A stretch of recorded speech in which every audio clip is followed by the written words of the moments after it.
We are recording. We are live on Facebook. And yeah, welcome to episode 85 of Building a U-Shaped Business with Georgie. I'm Georgie. And, you. Patty. And Patty. You. That's my point. Can you see me? Can you see me?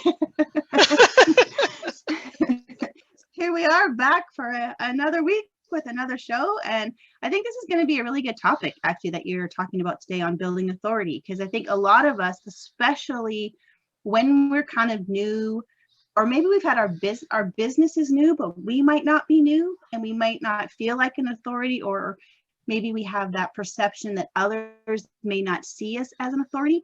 How do we begin to build that? And I think for a lot of purpose-driven entrepreneurs, especially in kind of the coaching wellness kind of space, that's something that comes up a lot. So I'm really excited for the topic, excited for questions that might come out of this. And yeah, episode 85. Exciting. Woohoo. Whoa. Whoa. Right? Whoa, how did that happen? One show at a time. You betcha. Right? Right. Take it away. I am taking it. I am taking it away. I have the green reptile. The green reptile. Yeah, that would be so much fun. The green rectangle that shows me that my screen is being shared, but a reptile would be great. It'd be like the green lizard shape or something like that. Yes. Or not. Anyhow. Well, I see it. I see your screen, and I see your screen on Facebook, so I do think it's working. Excellent. All right. So if you're new, if you haven't seen us before, this is Building a U-Shaped Business with Georgie and Patty. It's Patty speaking. We broadcast live every Wednesday at 9:30 a.m. Pacific time, and our topic is always about building a successful business based on your purpose, your values, your personality, your expertise, the things that only you can bring into the world. And today's topic is how to build authority even if you're just starting out. And originally, this topic kind of, I was lurking about on Facebook and I saw somebody ask this question, and I'm like, oh, they should ask me this question. I have an answer for this question. That's how this topic came about. And it was within the context of just starting out. And as I put together the presentation for today, I realized a lot of what I'm going to share today can be wherever you are in the journey, whether you're just starting out or whether you are clearly on that path to mastery. Building authority is not a one-time event. It's something that you do on an ongoing kind of a basis. It's one of, when Georgie and I talk about this idea of building a U-shaped business, we always talk on two rails here. One is sharing your expertise. That's the building authority piece.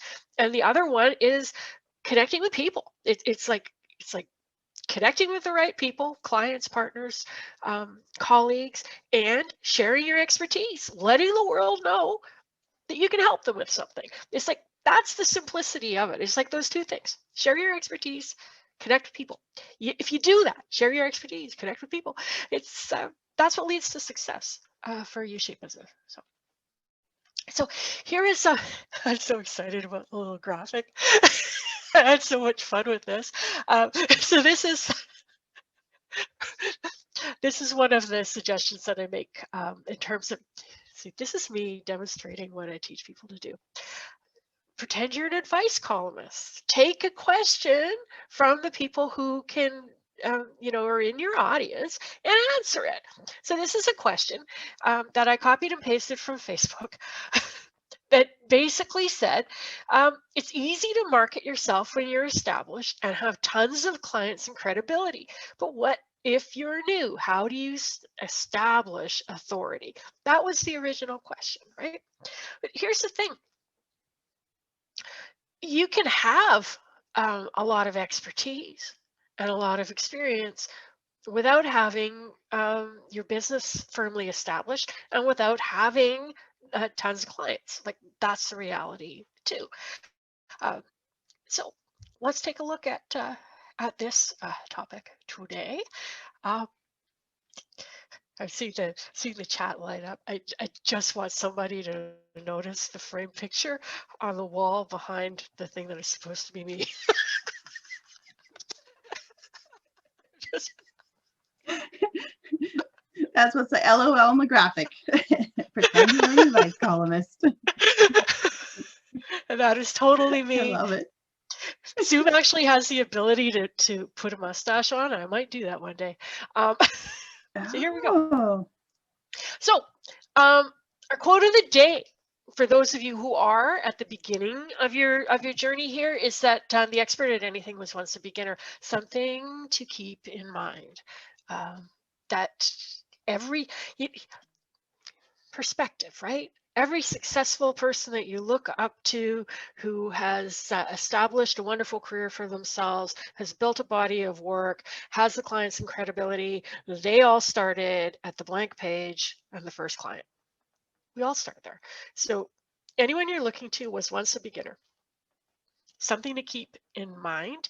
And I'll even go as far as to suggest that those that are absolutely the best at what they do tend to bring this beginner's attitude to work with them all the time, because they recognize that there is always more to learn, more skills to develop, more knowledge to bring in. So being a beginner is an awesome thing. Permission, beginner, expert, somewhere in between, wherever you are. Permission to be yourself, to be you, to know that you are enough and you are ready right now, right now to be you and to go out there and help. Totally. So there's your permission slip. You don't have to have certain things checked off in order to start contributing value to the world. Okay. So authority, that's our topic. So what the heck do we mean by authority? Google tells me that it's a person with extensive or specialized knowledge about a subject, an expert. So our question is, how do you build that authority? And I'm going to propose that we're looking at two kind of different things that we are building in terms of building authority. So 2x2 matrix. I like these. I've been on these lately rather than Venn diagrams. So on the one axis here, we've got your education and knowledge. Like when you talk about your authority and becoming an expert, you start off low right at the beginning. Don't know a lot about your topic, about your field. That's where you start, low, and you end up at high. You keep learning and developing your expertise. Start in the beginning, keep on going through that path of mastery. So that's part of this idea of building authority and becoming an expert is, actually having the expertise. The other axis here is about, the number of clients that you worked with, your reputation, your credibility, your experience, the fact that people know that you're an authority. And that starts off with a few, starts off with none, starts off with one, all the way up to many. And, putting myself into the mind of the question asker here about how do you build authority, it's kind of looking for this quadrant in our little map here about being the recognized expert. The authority is somebody that has a lot of education and knowledge, and they've proven it, and a lot of people know that they're able to do that. Like that's kind of the quadrant that we are shooting for, all of us who offer some sort of expertise in our business. This is where we're headed. And so along the path, then you could kind of locate yourself here in terms of this little diagram, is at the very, very beginning. You don't know very much, you're just getting started, and you haven't worked with very many clients. So let's call this the learning zone. You're learning to become an expert. You're taking the first few steps on that 1,000-mile journey, and you're starting at the beginning. Learning some stuff that you're going to do, and you probably haven't worked with very many clients. Now, what I suspect is that this person who asked the question, and probably perhaps you, on the call, is that you're maybe over here, which I'm going to call the growing zone, which is, you know, some stuff. You might not know all of the stuff. You may be still on that path to mastery, but it's more about developing the portfolio, the expertise, the stack of testimonials and credentials and clients, and being known and being seen. And this is kind of that growing place, and this is the zone that Georgie and I work in, working with people who have a lot to offer, but don't have a lot of clients yet. Need, you know, like that's the thing. It's more about clients and letting people know what you know than about actually learning stuff. But either one of those spots, we're going to look at those today. Here's the place that you really don't want to go, which is the land of the fraud. This is the people who don't know anything but have lots of clients. Good at marketing, not so good at delivering. We have enough of these people in the world. Okay, like let's just say that the fraud box is full, and let's, you know, I don't think anybody is here like, you know, even the question asker, although to be honest, where I found the question, it's a very good chance that what they were really asking is how do I fake it, but we're going to take it as this. So here's where we're going to focus today. So it's the idea of what do you do when you're learning and what do you do when you're growing. And the fraud box. We talked about this a couple of weeks ago about imposter syndrome. Imposter syndrome shows up when you plant yourself in that red zone. Okay, so we're not going there. And a lot of popular marketing advice aims to put you there. Fake it until you make it. Stretch the truth. Hype it up. Blow up stuff that you've done, claim expertise when you don't have it. All of this kind of bullshit marketing advice is just a recipe for imposter syndrome. So we're not going there. Lots of people will. We're not going there. That's not what we're about. So we're going to look at, okay, so if you're not going to pretend and fake, what do you do instead? So thing one, what do you got going for you? You know, first step in anything really is about developing some clarity and like what's the truth about what you're bringing to the table. So your education, your credentials, what courses have you taken, what books have you read, what knowledge do you have in your field. And you know, a lot of the people Georgie and I work with have a ton of this, a ton of education. They've done a lot of training, they've done a lot of reading, they know how to do the stuff that they do, they've got some life experience. So what do you have for experience? Even if it isn't, you know, what do the resume people call this? Transferable skills, stuff like that. What kind of experience are you bringing, even beyond what you're explicitly educated in? What other things are you bringing into this mix of you, which is magical? What skills do you have?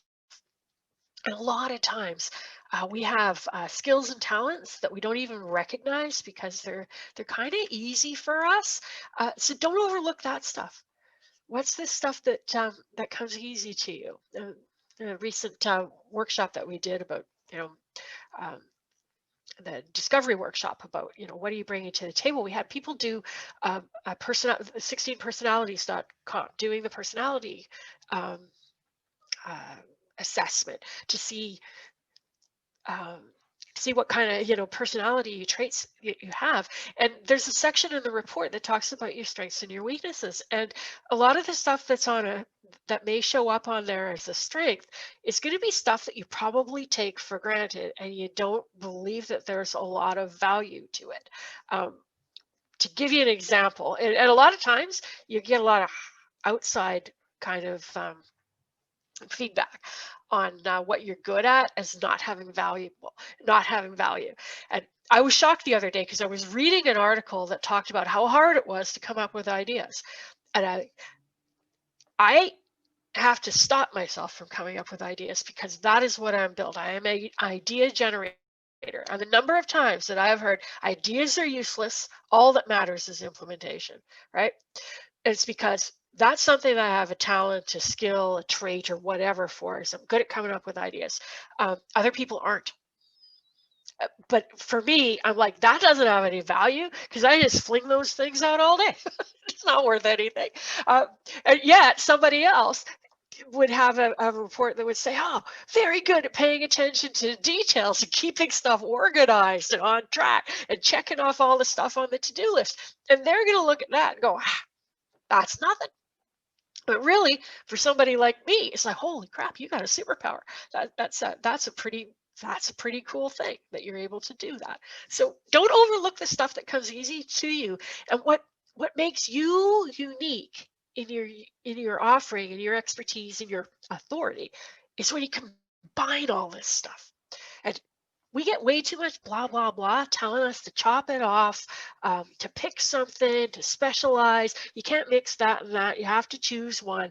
We get a lot of crap from unimaginative people to say we have to do that. But really what makes you unique and valuable to just the right people is the combination. So don't discount stuff and don't write stuff off as not being useful. Do an inventory of what you have. And when you're doing this, get some help and some perspective. I often say that we can't read the labels on our own jar. And when we talk about this stuff that is overlooked, this is the stuff that other people can notice. So I'm happy to work with you if you want to hire us to help you with this, but you can get your friends, you can get your colleagues, you can ask people who know you, ask them about, what do you think I'm great at? Tell me what I'm good at. If you were me, what would you offer? What do you think is the most marketable thing I have? Ask those questions and see what comes back at you.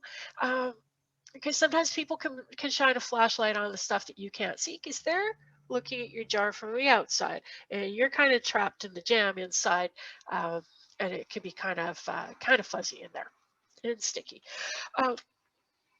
So in terms of building up this authority, putting yourself out in the world, being honest, being authentic is kind of a get out of jail free card in a lot of, this solves a lot of problems. So when you look at this stuff, just be honest.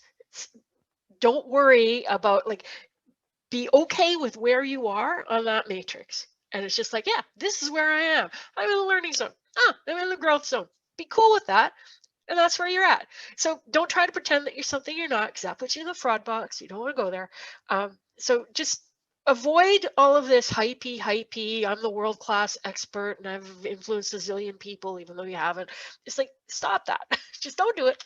Instead, honestly state your skills and capabilities. It's a great place to begin. So no pressure to be something that you're not. Just, however, as you go along, especially for those of you in the learning zone, and this is something, when they ask you this question, what would you tell your 25-year-old self if you could go back in time and give them some advice? I'll tell you what I would tell my learning zone beginning person. The advice would be share all of this stuff as you go along. I often, when people are like, oh, I'm going to coaching school and I'm going to become I'm going to become a life coach. And I'm like, blog that. Blog what you're learning every day. Talk about what you're learning. Share it with the world. I learned this from Stephen Covey in his book, 7 Habits. He says, if you want to learn something, turn around and teach it. And he advises throughout the book, you just learn this thing, go and teach it to your family. Drove my family nuts, but it was great because as I was sharing it and figuring out how do I explain this to someone else, I'm learning faster. Plus, if you do this, you're starting to build up some authority, a body of work. You're good at expressing yourself. You put the stuff out there and it's valuable, and you can start building up some of that authority as you are learning, and it'll accelerate your learning. It'll show you how much you know. So that would be my advice, share that stuff and teach it as quickly as you're able to, and don't put yourself out as, oh, I'm the #1 expert and I'm going to teach you this stuff. It's just share what you learn. You don't have to blow it all up or whatever. It's just, hey, I'm learning some stuff and I'm going to share it with the world. And work with clients as quickly as possible. This is going to accelerate your learning and it's going to accelerate your growth. And we want to learn, and then be perfect and then open the doors. And it doesn't work that way. So work with clients as quickly as you can. And that's going to accelerate your learning and plop you into that growth zone. So, and you're like, well, how do I do that? So here's something to keep in mind as we're learning and growing is, as you know, we're looking up at the top. We want to be the recognized expert, the authority. We're going up that path of mastery, and we're looking at the top of the stairs, and we're looking at all those people that know more than we do, and we forget that there's somebody who's, you know, a day or two behind us, a month or two behind us, a year or two behind us. There is somebody that doesn't know what we know.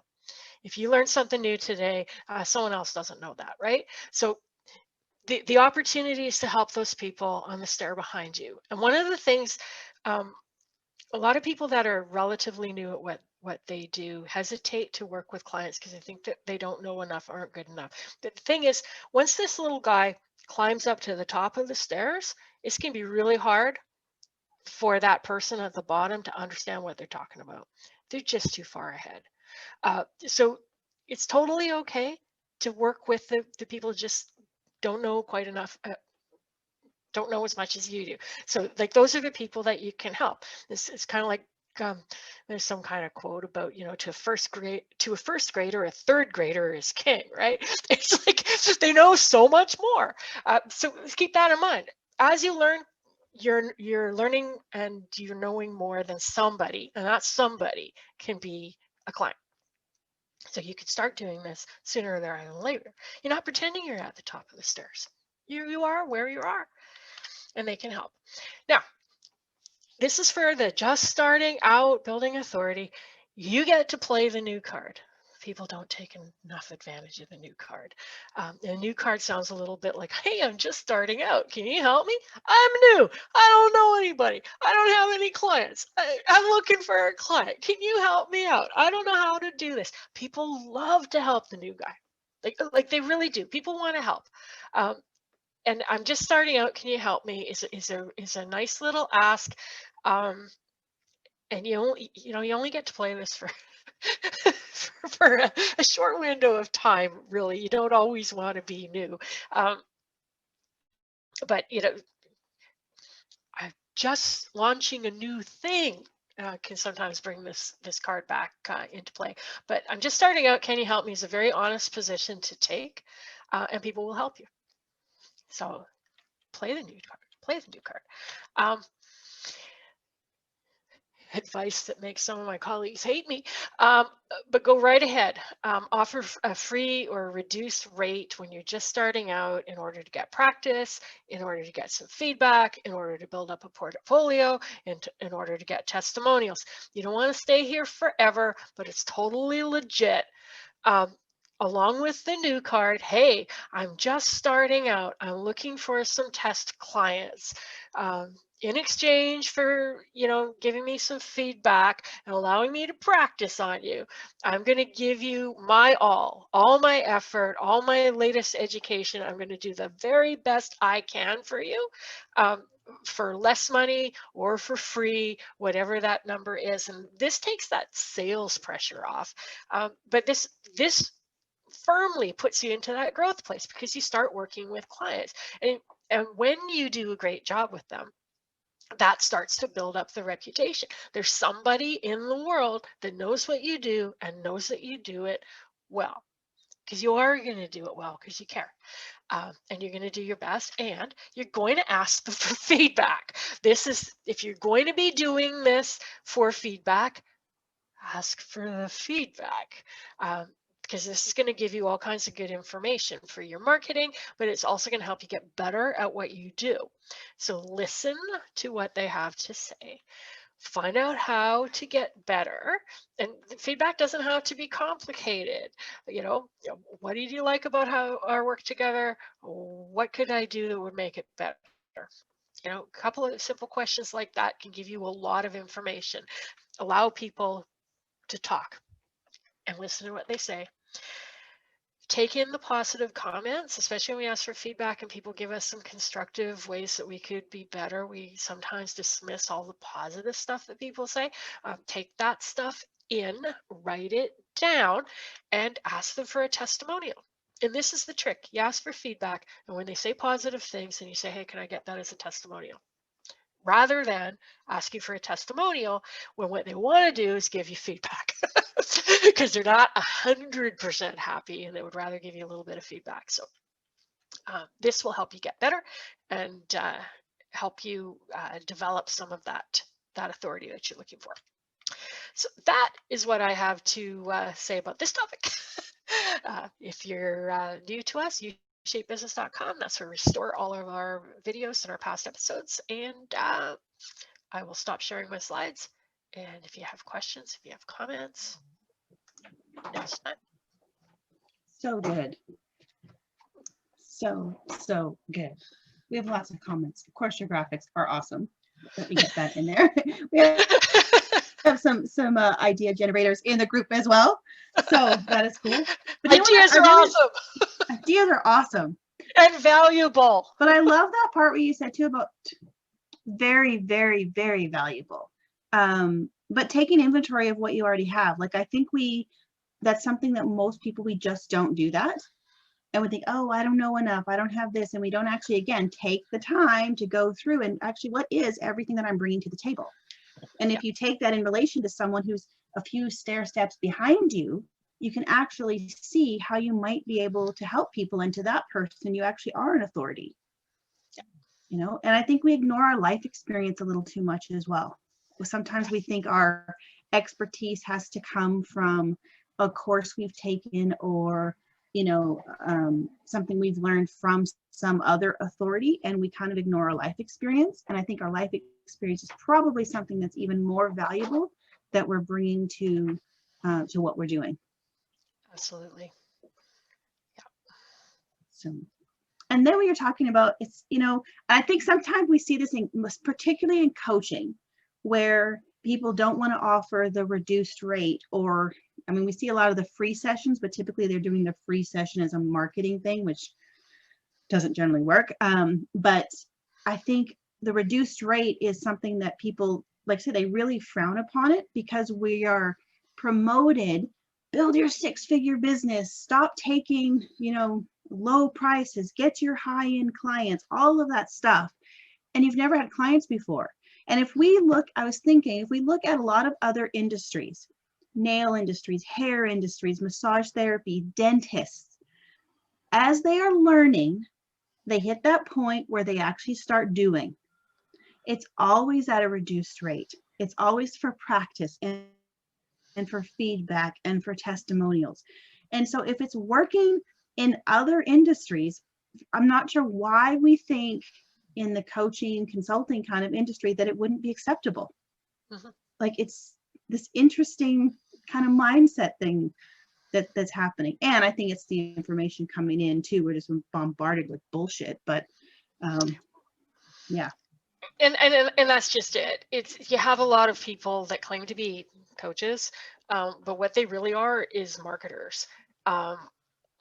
That's where that's kind of coming from. Like I've always kind of scratched my head. It's like, how come it's all right, accepted standard practice, that a licensed counselor or psychotherapist or somebody with like a ton of education, qualifications, credentials, charges by the hour, a reasonable kind of a fee, and yet life coaches think they are worth so much more.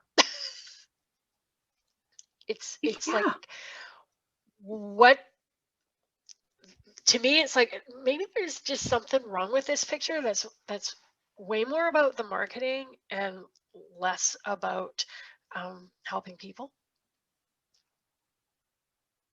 So exactly. I have a little bit of a, Exactly. And I think that's such a great question to ask. Well, yeah, because am I starting this coaching business because I just see it as a way for me to make a lot of money doing a little bit of work and doing it quick? Or do I really care about people, and do I really feel like I'm bringing something valuable to the world and I can actually help people? yeah, Because it's two very different things there, for sure.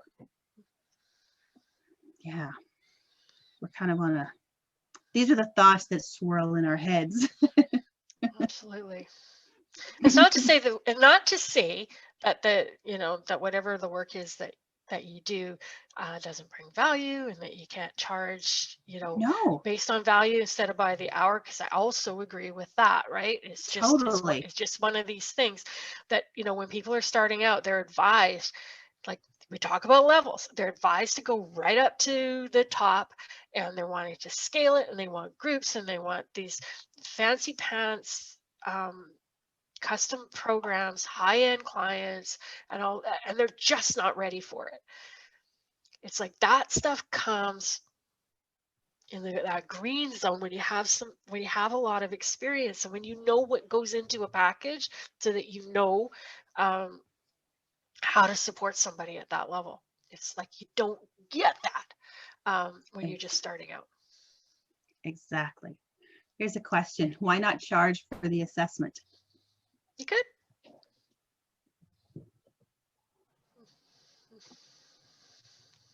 True. Yeah, because it depends on how you want to use it, but you absolutely could. You could even charge for it as a even as as a marketing and sales, so you could still charge for it. I think the question also within that is, where are you in your business? Right? If you're just starting out and you're just looking to get clients, and you're not even used to having the conversations or asking for money, and you're not even sure what those offers really look like, it's often easier to offer the assessment as kind of a free gift, just to eliminate some of those obstacles as you are building and growing. I'm gonna. I love that question, by the way, about why not charge for the Mm-hmm. assessment. I love that question. Love it, love it, love it, love it. And here's why. When we talk about offering something for free, giving away, you know, an opt-in gift, a lead magnet, whatever word you want to assign to it, a free session, a discovery session, like whatever it is, this thing that we're giving that supposedly has value, right? If that thing that you are giving is so good that you think you should charge for it, you're on the right track. Because the thing that you give for free in the beginning to entice people to work with you should be a really solid example of what it's like to work with you. So you give away something good. Way too many people make the mistake of just throwing something out there, calling it free, and Mm-hmm. it has no value, and it's just an enticing marketing language to get somebody to give them an email address. And then you download it and you go, well, this is a pile of shit. You're gone. Like, that's not where you want to go. You actually do, it should hurt a little bit to give away your free thing if you want that free thing to do what you want it to do. Like, this is like getting really clear about, like, what do you want here? Like, do you want to build up a list of a zillion names of people that kind of sort of got tricked into signing up for something, so that you can crow about having a list with a lot of numbers on it? Or do you want people that are going to be good quality clients and pay you someday? And it's just like figuring out what you want is going to guide to the decisions that you make. So could you charge for the assessment? Of course. Is the assessment more valuable if it's got a fee attached to it, and you do offer it for free, or you feel it's worth something, worth a good chunk of money, and you give it away for free? Does that change who you offer it to? Maybe if it's worth, if it's got a dollar value attached to it, maybe you don't offer it to just anybody. Maybe you carefully consider who you would like to work with and offer those people that. Great question. I think that raises such a good point of really stopping to think about why you're doing what you're doing. So often we just do things because someone said we should do something, and we don't often stop to go, why am I actually doing this? Does this fit with who I am, what I stand for, what I want my business to represent in the world? Or am I just following somebody else's step-by-step system? It's really, really important, I think, to take that time and know why you're doing what you're doing. Yeah. Not just because it's the in thing to have an opt-in gift. Yeah. It's we were talking about this before we got on this meeting today about the idea of discernment, and you're going to hear us talk about this. Is we live in a world that has way too many choices, way too much information, way too many distractions, way too many opportunities. We are drowning in abundance here of stuff that is coming at us, and possibilities and ideas and plans and tactics and strategies and courses to take and information to parse. And it's just possible people we can connect with. We can reach anybody in the world. We've got these like enormous social media platforms where we can find people, we can meet people, we can get ideas. It's just, there's so much. And we see this so often in the clients that we work with. They are drowning in this stuff, absolutely drowning. And it's being able to discern, how do you choose, and to be choosy and to say this, not those other 100,000 things, this thing, these people, not all of those people, these people, this information, not all that other stuff, this strategy, this business model. Like, those are tough choices to make, but until you make them, you end up just getting bounced around and overwhelmed and flooded with stuff. And it's just, and it, as Georgie pointed out to me, it all starts inside with, what do you want? Exactly. Yeah. This topic of discernment, it's a big one for us right now. It for ourselves within our own business, and really looking at what that means, because there is so much information out there, and just being able to get really, really clear, from the inside. Who am I? What do I stand for? What do I want? What's really important? What's the direction that I'm heading in right now? And then as everything's coming in, looking at it and going, why that? Yes to this, no to that, no to that. And most things are a no, honestly. Like, you realistically, we're saying no a lot more than we're saying yes, because there's so much. And like Patty said this morning, the things we need to focus on, there's not that many. It's actually pretty tiny, but we just keep moving our attention elsewhere, and we just need to bring it right back in, be really almost disciplined with how we're discerning information and stuff that's coming at us, and really learning to trust ourselves and think for ourselves, and recognize that so much of the information coming out to us is for someone else's gain. It's not really to help us. It's their opinions, their things, and we need to just discern, where do we want to spend our time and who we want to spend it with, because it matters. It really, really matters. Yeah, it absolutely does. And by the way, if part of what you do is help people with that discernment, like when I think about content marketing and about sharing your expertise, like, this is not about how do I say something that can reach the most people, doesn't really say much, it's not really specific, in order to be useful to everybody. And like, that's just adding to the noise, and it's not helpful. It's more like, what can I put out there that's going to be helpful for this one person? Like, Who, who is that person that you really, really, really, really, really want to work with? Not the people that, yeah, I guess I'll kind of do it. Yes, I guess I'll take on that client. But it's like, who do you really want to work with? And then to direct what you're saying to them and to help them filter that noise rather than adding to it. And I think that that's where we need to go. Um, kind of looking into the future, it's like that's what it's going to be. It's going to be highly customized. When you have a choice of a zillion different voices, it's like which voice is speaking directly to me and what I need and what I'm looking for.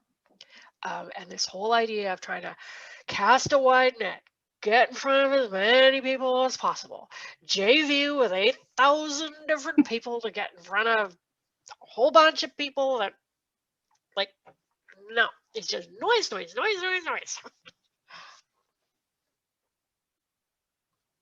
Exactly. Yeah, And you may find that your circles become, well, I think it's good, right? Because like we're talking this morning, your circles actually become smaller. And it'll be interesting to kind of see what happens moving forward, where it may not be that you're looking for the people with hundreds of thousands of followers and who's got the biggest audiences, but it's like, who's got the audience that's a fit for me? Where are my tighter circles that I can really have those real conversations and really think, really serve, and help kind of really elevate the world. Because if I'm just trying to serve everybody and I'm not as discerning as I could be, I'm not as valuable and as useful as I could be. But it's going to require some kind of thinning out, and not in a negative way, but just looking at, okay, that's not a fit for me. That's not a fit for me. That's not a fit for me. I only have so much time and energy. And where do I want to put that? Where do I go that really fills me up, where I'm like, yeah, that was awesome. Like I'm feeling like my life force battery is full, as opposed to just constantly being depleted because I'm putting myself in those circles instead of paying attention to where I really want to be and keeping them smaller. And not in the way on Facebook where I see this quite often. Oh, I've reached 5,000 friends. I'm going to have to thin some people out. If you haven't interacted with me in the last whatever, you're out. I'm like, I always hope I get cut. I never get cut, but I'm always hoping to get cut. I should just go cut myself, right? But I'm thinking that's what it comes down to, right? Like, it's like, I want to go through and see. I would rather have a group of people that are engaged and interactive based on a shared set of values and beliefs and kind of where we want to go in the world than just a whole bunch of random people that are just a number. For sure. Just think about this for a second, right? You know people. And if you look on your LinkedIn connections, your Facebook friends list, or, your Rolodex, like, people. Yeah. Lots of people. How many of those people are you going to make an effort to help today? Yeah. It's like, who are you willing to really help? Like, and who's willing to help you? Like, and that number gets really, really, really small. Like, yes. And a lot of people say, well, I have to connect to everyone. I have to keep all of my LinkedIn connections because one day they might refer me. And it's like, no, they're not going to. You know who's going to refer you? It's the person that referred you last time and the time before that. And when you look at it, it's like there's be this handful of people, maybe one, maybe two, that actually refer you and help you out in some way. And the rest of them don't. That's the reality. So why do we continue to build a bigger and bigger and bigger and bigger loose connection of people that we'll never talk to again? They're not going to refer us. They're not going to remember us or even know who we are. And instead, put that time and energy and focus into that handful that will refer you and help them out. And stay in touch with them and build a close relationship with them. Talk to them on a regular basis. Like this is kind of the reality. Like that's like actual Your actual real business network is going to be that small number of people, and being discerning about who's going to be in it. Like, who does it make sense to build those relationships with, uh, rather than going for the numbers. Exactly. Like Because this so whole thing often about I think we numbers, take for numbers, numbers, numbers, granted those numbers. people. Exactly. Exactly. And we take for granted the people who are actually there for us. I mean, it's okay. We're so busy trying to add in more people instead of really nurturing the ones that are there for us. And that could bite you. Let's see.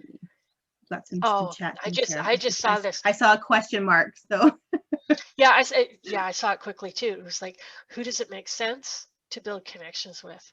Okay. I have the beginnings of an answer anyhow. Okay. When you're thinking about, like, and this is just strategy, George, you might want to like close your ears and hum. But when you're thinking about, this is a boxes and arrows thing, sorry. When you're thinking about your business and who does it make sense to have business connections with, you want to connect with people, that you like and respect, and that share your values. Like, just kind of start there. That are open to and active about referring, connecting, helping, supporting. Some people are into that stuff and others are not. And you won't necessarily know from the surface either, because what you're looking for is people who give quality connections, not people who promiscuously share. Now, there are a lot of people who promiscuously share. They will refer anybody and everybody, and you'll get the emails every 2 days. My new best friend is launching a new program. That kind of promiscuous sharing is not what we're looking for here. You're looking for quality connections. So people you respect, like, trust, that share your values, that are open to sharing in a thoughtful, like, I'll tell you, you are far better ahead to connect with somebody who's willing to personally contact a handful of people to introduce you than somebody that is willing to blast some shit out to a list with 100,000 people in it. It's like, one's going to get you somewhere and the other is not, like, in terms of like meaningful connections. So that they're open to doing that, and they're willing to be supportive, and you're willing to support them back, right? And third, that they're in touch with the people who can buy from you. It's like, are the people they're connected to, can they send that email or make that call to people that can be your clients? Like, that's kind of what it looks like.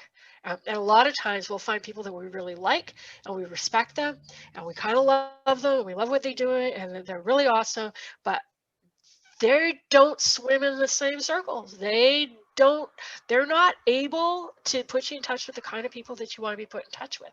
Like, their connections might be awesome people too, but if those are the kind of people that aren't going to buy from you, that's not a good connection in terms of marketing your business and getting clients. Might be great support network, might be a great personal friend, but it's not this kind of strategic do they get in front of the kind of people who are going to buy from me. And these are kind of like, this is discernment at its finest. It's like, this is not going to be a long list of people, but you really want to nurture those relationships. It's like, who are those people? They're probably like, they're going to be active in their business. They're going to be developing some authority. They're going to be reachable, not sky high, unreachable celebrities. They're going to be reachable. And they're going to be active and engaged and a lot of other things. Like, when you start making that checklist of criteria, there are a lot of things on it. It's going to have, it's going to be a small short list. Like, because the kind of actual connection, nurturing, relationship building that you need to do to have somebody really help you out is a significant amount of time and energy. Like you're not going to robot your way out of it. You're not going to send out cards yourself out of it in 3 days, like, or 3 times a year or whatever. Like that's not it.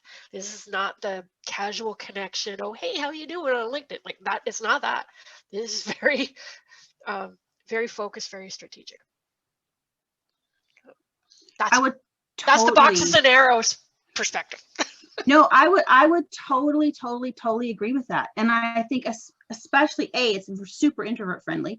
And the other piece of that too, especially if you are starting out and you are building your business and you are really, I want to say, committed to your business, committed to your purpose, committed to why you are here on this planet, I think that strategy is absolutely one that should be followed, because we only have so much time and energy.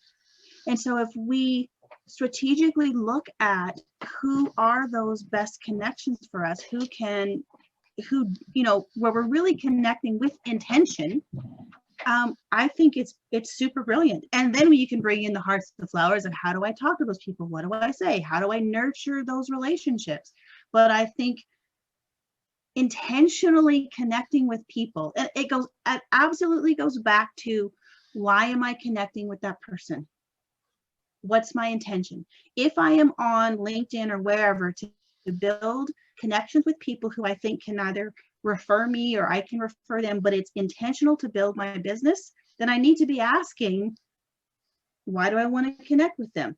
Is this going to be a viable connection? Why do I think that's true? And really be discerning about who I'm reaching out to, and know when it's not, and cut it and move on, because you only have so much time and energy.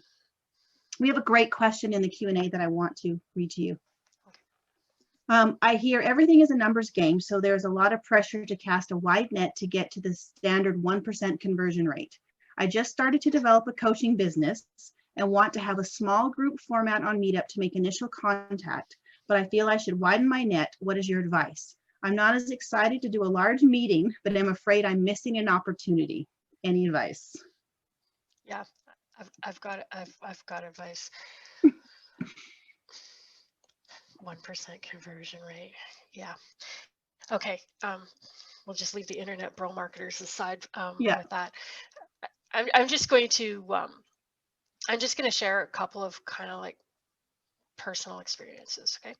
When I launched my business, 2011, I wanted to do small group, like mastermind groups. That was my thing. I was just on this idea. Mastermind groups are awesome and amazing.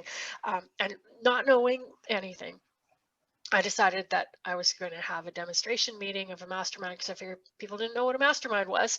And I'm like, maybe the best way to sell something like this would be to invite people into a room to experience what it's like. So I was personally invited I actually gave a presentation at my Toastmasters Club. This is how I started. Like day one was a presentation to my Toastmasters Club about what a mastermind group was and why I was so excited about them. That's how it started. And I had people come up to me and say, wow, I'm really interested when you do this. Can you invite me, basically, right? So I invited people to this little event. I had 6 people in the room, and we did a mastermind demonstration meeting. Super comfortable, not a big group of people. At the end of the day, 6 people came, 5 people signed up. That's better than a 1% conversion rate. Okay, but this is not a list building strategy. This is not a marketing shit online, build your Facebook group, get 1 million people on an email list. Like, that's not what it is. This is people coming together and talking. And that's how I started my business. That's how I grew my business. I did, presentations and workshops with 3 people in a room, 6 people in a room, 20 people in a room. And you know what I found? The lower the attendance, the more people bought from me. Because it's more intimate, it's more personal, it's more customized. They get to know you. You get to interact with them. There's more relationship building. There's no place to hide in the room, really. People get their needs met because you're able to engage with them. Small, awesome. Had a client, took one of those build a big workshop, make $1 zillion monetizing people, and you have to have 100 people in the room or it's not worth doing. And she was just all set on this idea to do this big workshop, blah, blah, blah, blah, blah. Anyhow, she tries to execute it, doesn't know enough people, ends up with 3 people in a room, right? Really super disappointed. I'm like, you had 3 people in the room. How did it go? She says, well, I delivered the thing anyway. And how did they respond to it? She says, well, one of them signed on to be a client and the other one is thinking about it, but the third one wasn't really an ideal client. And I'm like, that's a wonderful result for your first workshop. It's absolutely wonderful. And she says, yeah, she says the 3 people, it wasn't quite as nerve-wracking. I'm like, uh-huh. And someone signed up as a client. Like this big numbers game, blah, blah. That's what we call a level 3 strategy. It's like you're already established. Your messaging is dialed in. You have an audience. You can deal with a larger crowd, reach more people. It's more feasible to do that. But when you're just starting out, it's terrifying, borderline impossible, and not all that effective. That's my opinion. But small groups of people, one-on-one conversations, it's amazing.